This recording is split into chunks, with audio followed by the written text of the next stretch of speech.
السلام عليكم ورحمة الله وبركاته. dhamaan khiyaarta ku xidhan bartaan ku leenahay YouTube-ka ee barashada shaybaadhka soo dhawaada. Insha Allah waxaan halkan idinku soo gudbinaa casharaanteennii taxanaha ee urine analysis-ka qaybtii chemical examination-ka. Casharkeenu maanta waxa uu daaran yahay Billurubin. Billurubin of urine. Billurubin maxaa tahay Billurubin? Maxaa sababa? Qofka Billurubinta lagu arko calaamado noocee ayuu yeeshaa? qodobadaas ayaynu isweydiin doonaa insha Allah. Ugu horreyn, Billurubin xagee ka timaadaa, maxayse tahay? Billurubin asalkeeda waxay ka timaadaa qofka bini'aadanka dhiiggiisa 120 cishaba ama 4 biloodba mar ayaa la bedelaa oo dhiiggiisa hore waa la burburiyaa, dhiig cusub ayaa loo sameeyaa. Marka dhiigga hore marka la burburiyo breakdown uu ku dhaco, dhiiggu markii uu burburo waxaa loo qaybiyaa 3 qaybood: qayb protein iyo qayb iron iyo qayb waste. Marka qaybta proteinka iyo ironta dib ayaa loo isticmaalaa oo dhiigagga dib loo sameeyo ayaa qayb looga dhigayo laga qayb qaataa. Wixii waste-na beerka ayaa loo soo diraa. Beerka ayaa kala saara marka horeba oo wixii waste-na wuxuu raaciyaa saxarada iyo kaadida ayuu soo raaciyaa. Wixii jirku u baahan yahay jirka ayuu dib ugu celiyaa. Marka waxaa jirta beerku xilliyo uu dhaawac soo gaadho ayaa waxa dhacda, ama bile-ductiga beeryarada ama xameetida xilliyo uu dhaawac soo gaadho ayaa waxaa jirta beerku awood ma yeelan karo inuu wixii ka soo haray khashin ahaa ee dhiiggii la burburiyey inuu ka dhex saaro dhiig oo uu qaybna ka dhigo saxarada raaciyo oo starcobilin wax loo yaqaano, qaybna Billurubin ahaan loo saaro oo la raaciyo kaadida. Marka halkaa la joogo waxaa jirta beerku haddii uu awood u yeelan waayo oo dhiiggii uu dhex sabaynayso amaba kaadidii wax badan lagu soo daayo, waxaa dhacaysa in qofkii uu kaadidiisii oo kale yellow noqoto. Sidoo kale indhihii oo kale, jirka oo kale, meelo badan saa laga dareemo. Marka Billurubin horta asalkeeda halkaasay ka timaadaa. Caadiyan in urine-ta Billurubin lagu arkaana normal sax maaha. Oo sida caadiga marka dhiigga si caadi loo burburiyo wixii saxarada iyo urine-ta la raaciyo si toos ah loogama dhex arkayo. Waayo hab normal ah loo raacinayaa oo wasti ahaan oo laga shaqeeyay oo aan laga dareemin wastigaas la soo raacinaya meesha. Waayo wixii muhiimka ah oo dhan waa lagala haray. Laakiin marka uu dhaawac jiro wixii aan la kala reebeynin iyadoo nooceedii waa lagu dhex arkayaa urine-tii iyo stool-kii. Marka horta asalka Billurubin xaggaasay ka timaadaa. Hadda waxaan isweydiinaynaa urine-ta Billurubinta intee in leeg baa lagu arki karaa? Totalis waxay leeyihiin qolooyinka caafimaadku wax Billurubin oo urine-ta lagu dhex arki karaa ma jirto haddii aanay dhibaatooyinkaas jirin.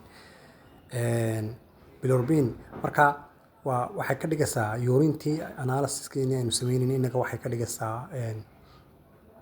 dhigaysaa yellow. Urine-tu yellow ama dark bay noqonaysaa, yara huruudna way ka tegaysaa, madowga iyo huruud bay u dhaxaynaysaa oo dark oo kale ay noqonaysaa. Marka caadiyan marka urine-tu ay sax tahay midabkeeda aynu naqaanaa waa huruud yar oo khafiif ah oo loo yaqaano pale yellow.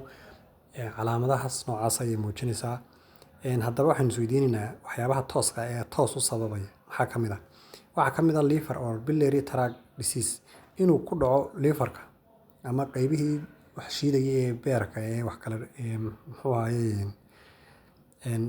beerka laftiisa inuu xanuuno ku dhacaan oo ka mid tahay hepatitis-kii, kansarkii iyo gallstones-ka waxyaabaha loo yaqaano xameetida dhagaxa ku samaysa amaba tumor oo kale, fiix oo kale inay ka soo baxdo. Waxaa kaloo jira hemolytic anemia. Hemolytic anemia waa qayb ka mid ah noocyada dhiig la'aanta ee qofka ku dhacda. Waxa weeye hemolytic anemia asalkeeda waxay ka timaadaa waxaa la yiraahdaa waa xaalad waxa la burburinayaa dhiiggii oo waqtigiisa gaarin. Tusaale ahaan waxaynu nidhi dhiigga qofka 120 cishaba mar baa la burburiyaa oo dhiig cusub loo sameeyaa xaalad normal iyadoo sax ku tahay. Laakiin waxaa dhacaysa hemolytic anemia marka la joogo qofkii oo dhiiggiisa tusaale ahaan uu 2 bilood marayo ayaa la burburinaya oo waa xaalad caafimaad darro qofka ku dhacda. Marka maadaama si abnormal loo shaqeeyay beerkiina waxa laga yaabaa dhiig badan oo xadkiis ka baxan la burburinayo inuusan awood u yeelan inuu ka saaro waxyaabihii cagaarshowga keenayay oo kale inuu dhiigga ka saaro. waxyaabaha kale keena waxaa ka mid ah medicationka qaar baa keena oo dawooyinka qaar ayaa iyaguna sababaya. marka inaga laab ahaan waxayna quseeya maadaama aynu laboratory nahay 3 qodob. kow, urine noocay u egaanaysaa, maxayse lagu baarayaa. waxyaabaha lagu baarayo waxaa ka mid ah dibstick inaynu inagu ku eegno oo dibstickiina aynu ku eegno oo dibsticki intaynu gelino deetana xaddiga ku jira aynu aragno. sidoo kale inaynu physical ahaan u eegno oo urine-ta daweynu naqaana kalarkeeda normalka inuu pale yellow yahay. marka haddii pale yellow ka tagto midabada kale ay samaysay ama ay aad ay yellowish tahay oo xoog ay yellow u tahay amaba ay tahay maxay tahay dhaag oo kale madow ay yara xigto oo kale, labadaaba waynu ku qiimeyn karnaa. calaamadaha qofka lagu arko waxaa ka mid ah in kaadidiisoo kale ay dhaag noqoto oo maxay tahay ay madow oo kale xigto. sidoo kale inay qofkii oo kale jaundice iyo waxyaabo noocaas ay ku sababto. inay saxara stoolka qudhiisa oo kale ay kalarkii ka beddesho. skinka qudhiisa iyo indhaha iyo meelahaas oo kale in laga arko iyaguna qayb bay ka tahay. marka qofka ay xanuunadaas oo kale la darsaana waxyaabaha la isweydiinayo waxaa ka mid ah in tusaale ahaan marka diagnostic loo sameynayo waxaa 3-4 hab baa loo baaraa badanka. in dibsticka lagu eego, in dhiigga laga eego oo la cabiro leverka ama shakada beerka la eego, iyo in tusaale ahaan in beeryarada oo kale iyo dhuumaha inay xidhan yihiin oo kale si loo ogaado in imagine la saaro ama loo eego sawir lagu eego.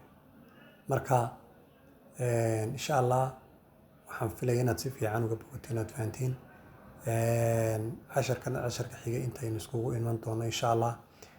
casharaantii horta way dheeraadeen sorry oo aniga ku dhayduna waxaad moodaa inkastoo aan isbuuciiba isku day inaan 2 jeer soo geliyo ama mar way bateen waana dheeraadeen waqtigood way dheeraadeen. qodobka labaad ee kale ay igu soo celinayaan asxaabtuna waxaa ka mid ah inaan habkii dhakhtarka oo kale uga hadlo oo halkii aan laabka xooga saari lahaa oo oran lahaa qofka sidee loo baarayaa, maxaa la sameynayaa, sidee baa loo eegayaa wixii inagu maadaama ay leebnahay waxyaabihi nagu siiyay aanan xoog u saarin. laakiin waxaan isku dayay insha Allah bal inaan qaybteeni laabka u soo noqdo waayo xanuunkan xaggu ka yimaada iyo waxyaabaha lagu daweeyay iyo muxuu calaamado muujistay iyo waxaas inaga muhiim ah maaha. maadaama ay laabnahay shaygan sidee baa loo ka qaadaa qofka, sidee baa maxaa lagu baaraa, chemical ama reagent labada lagu daraa, waxyaabo noocaas baa inaga noqoseeya oo aynu ku ogaan karno. marka haddii aan fiilka ka baxay insha Allah dib baan ugu soo noqon doonaa oo muhiimadda waxaan saari doonaa shaygan iyo waliba de qaybtan ku jirnaa badanka waa physicalku kasab guud bay u baahan tahay. qaybaha muhiimka u baahan waa chemic waxa weeye microscopicalka oo waynu geli doonaa insha Allah waxba inoogama hadhin. casharaantii chemicalku intii u dambeysay baynu maraynaa. waxaan filayaa inay 2 cashar meelahaas inoo hadheen. marka idinkuna like-ta subscribe-ta nala moogaanina insha Allah. aad baad mahadsantihiin meel kastoo aad joogtaan. waxaan idinkaga teginaa salaanta islaamka. asalaamu calaykum waraxmatullaahi wabarakaatu.